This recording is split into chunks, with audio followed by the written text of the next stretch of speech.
Эфиристи улантабыз. Тамашалап айтып калмакчы, орустардан чыккан акынмын деген агабыз бизде студиябызда болуп турат. Кыргыз Республикасынын эмгек сиңирген артисти, акын, манасчы, жөн гана жакшы адам Азамат Болгонбаев. Ассаламу алейкум, кандайсыз? Алейкум ассалам. Таң барыбызга кут алып келсин. Кушубак болсун. Чоң рахмат. Жакшы келип алдыңыз. Жакшы, буюрса. Сөз түрдө сиздей инсан менен сүйлөшкөндө биринчи ирет баягы сөз байлык көңүл буруш керек да бул жердечи. Анан акыркы убактарда Азамат ага сиз көптөгөн жерде интервью берип калдыңыз, анан окуп калдык да, ошондон уламчы жаштардын баягы Төкмө акындыкка, ушул айтыштарга кызыгуусу артып баратат депчи. Ошол тууралуу дагы бир ирет айта кетсеңиз. Албетте, жалпы кыргыз элине кутман таң тилейм сиздер менен кошулуп. Таң баарыбызга ырыс калып келсин. Ал эми бүгүн сиздердин баягы негизги темаңыздар бул сөзгө байланыштуу, өзгөчө жагымдуу сөзгө, улуу сөзгө байланыштуу экен. Кыргыздын өмүрү буга чейин канча болсо, ошол негизги байлыгы сөз менен болуп келген да. Сөз менен санжырасын айткан, сөз менен манасын айткан, сөз менен тарыхын сактаган, сөз менен эртеңки келечегин түптөгөн, сөз менен улуу кичүүгө тарбия берген, сөз менен устат шакиртке өнөрүн калтырган. Айтор, биз ушул кайсыл доорду, кайсыл мезгилде, кайсыл замандарды басып өтпөйлү, мүмкүн биз космоско учкан ракета жараткан жок чыгарбыз. Мүмкүн биз Apple, Samsung жараткан жок чыгарбыз. Бирок биз баягы руханий баалуулуктар менен ала турган болсок, ошол сөз менен улуу баяндарды, улуу кептерди, улуу сөздөрдү жараттык. Ошонун көч башында турган бул Төкмө акындык өнөр. Сиз айткандай, ошол Төкмө акындык өнөр кандай гана мезгил болбосун, кандай гана доор болбосун, технология кандай тездик менен өнүгүп жатат азыр. Бир маркадагы ноутбук же телефон сатып алсак, ал бир аз эле убакытта баягы эскирип калган учурлар болуп атат дегендей.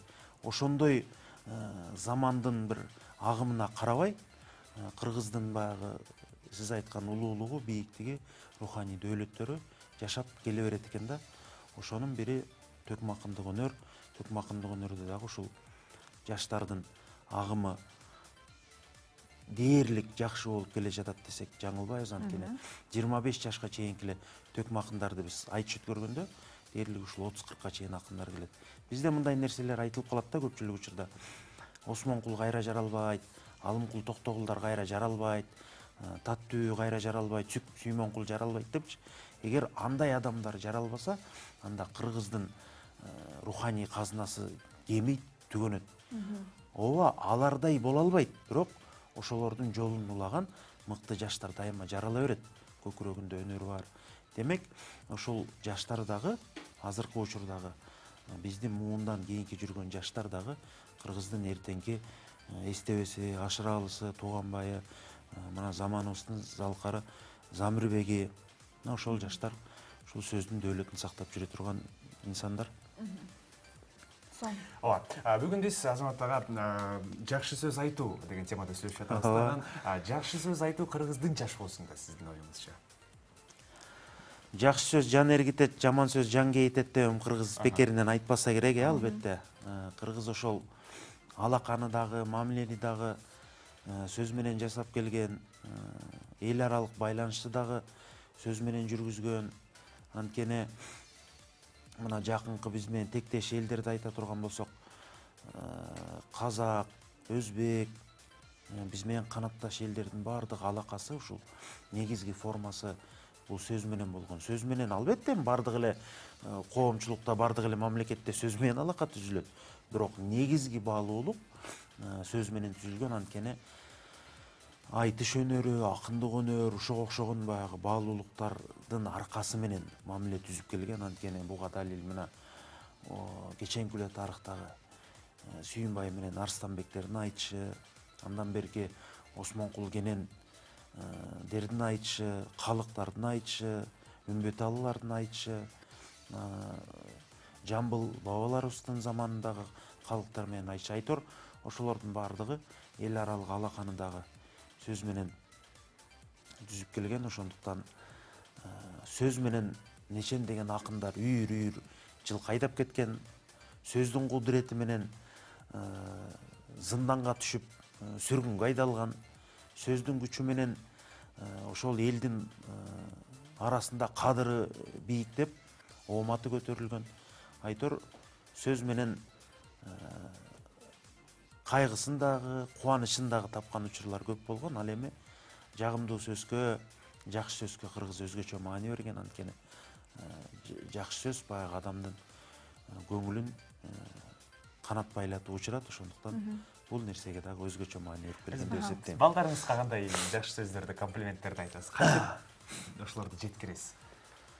Албетте баягы кыргыз элинде бир жакшы сөз менен таяп, жакшы сөз менен колдоп, сүрөп коюу бул чоң салт деп эсептейм.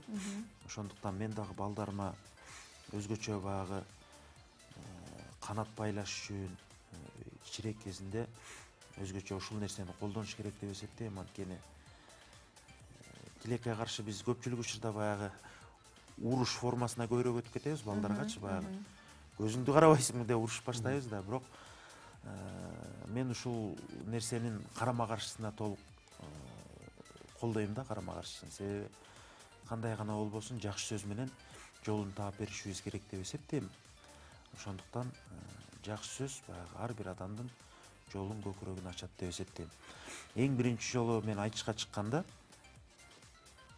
Султан Абдырахманов деген белгилүү журналист бар. Азыр Сулайман Тоо музейин жетектеп, ошол жерде өзүнүн үзүрлүү эмгегин жасап аткан кыргыздын мыкты инсандардын бири. Ошол киши мен кичинекей баламын эми. Ал кезде эми келечегиңди эле көрө албайсың. Жаңы сахнанын чийинин аттап жүргөн кездерде.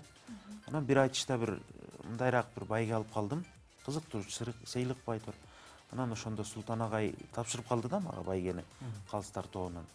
Анан ошол киши айтты: "Эми сахнанын этикасын деле билбейсиң, кантип басыш керек, кантип чыгыш керек" деген нерсени анан жаңы келгенде.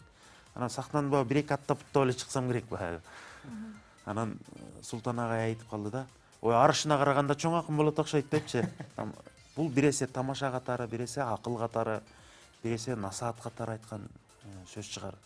Ошол нерсе мындай бир чоң канат байлатып адамга үйлөндүрөт да. Мен ойлойм, азыркы Кыргызстандын өнүгүшүнө бул социалдык абал эмес, экономикалык абал эмес, Кыргызстандын өнүгүп өсүүсүнө жакшы сөз жетпей турат деп эсептейм да. Анткени биз көпчүлүк учурда бири-бирибизди урушкан нерсеге өтүп алдык да. Социалдык тармакта деле, башкада деле. Ошондуктан албетте сын пикир айтылыш керек. Баарын эле жөн эле жаман иш жасап атса деле мактай албайсың, бирок жакшы сөзгө Кыргызстан муктаж деп эсептейм да. Ошондуктан сиздердин бүгүнкү темадагы Кыргызстандын келечеги үчүн бир жагынан кичинекей болсо дагы түрткү берет деп эсептейм.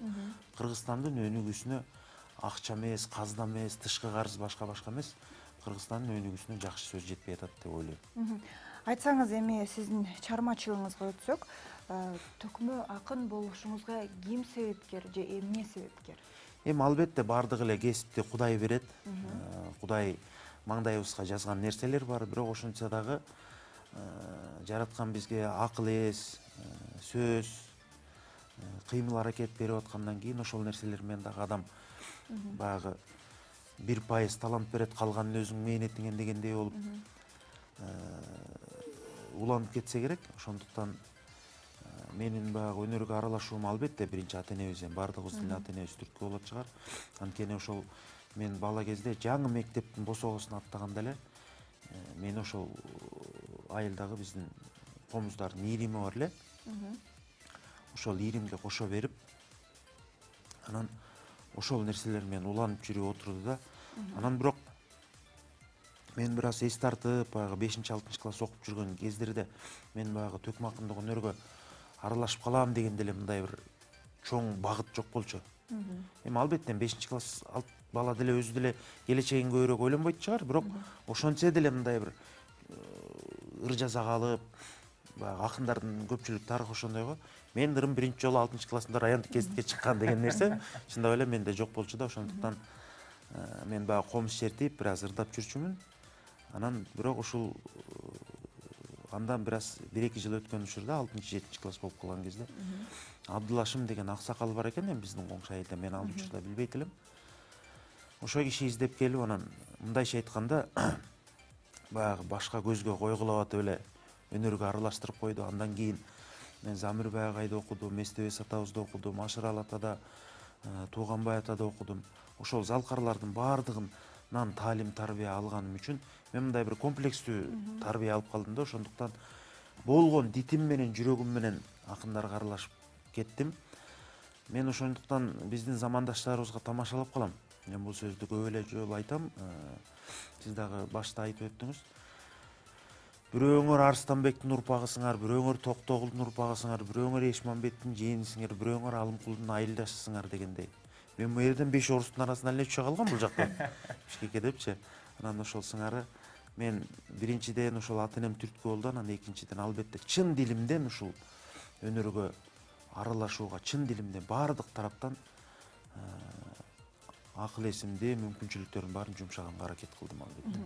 Баракелде. Азамат аганда бизге комузубузду алып, Албетте. НТСти аралаштырып, жаныбызда отурган Асель менен Нурланды аралаштырып. Замирбай агайыбыз айтып калчу элем, ырдайым деп келгенден кийин ырдайым да дегендей болуп. Жакшы сөздөрдөн башап дегендей.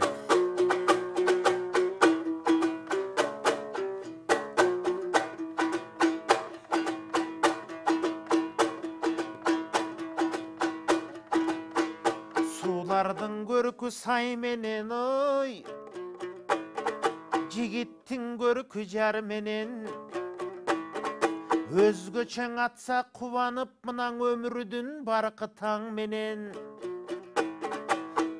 Дал ошол таңдын шооласын чачыраткан НТС, көңүлдөрүн таң эрте көргөн жандын маңдайда карачың ачып аткан НТС.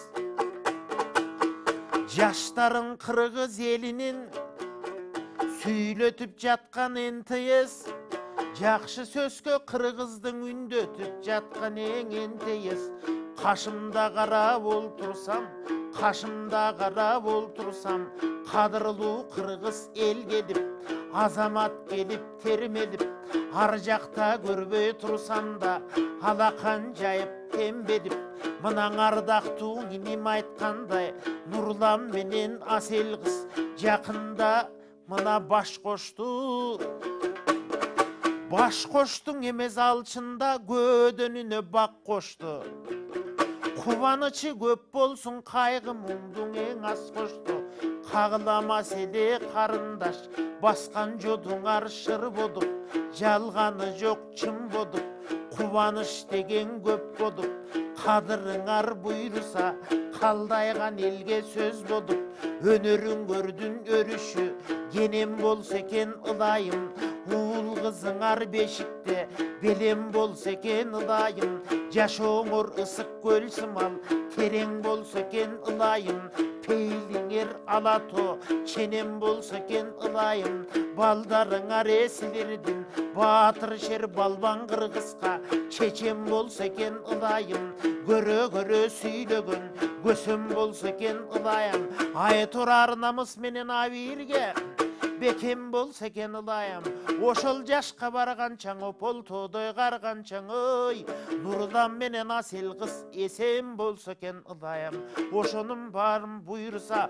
омин десе пендеси жараткан берет Кудайым, жакшы тилек жакшы сөз мен дагы жан дүйнөмдөн сунайын, эми таң эрте келип кашыңда, кадырлуу кыргыз калкыбыз силер да дем берип турсуң акынга.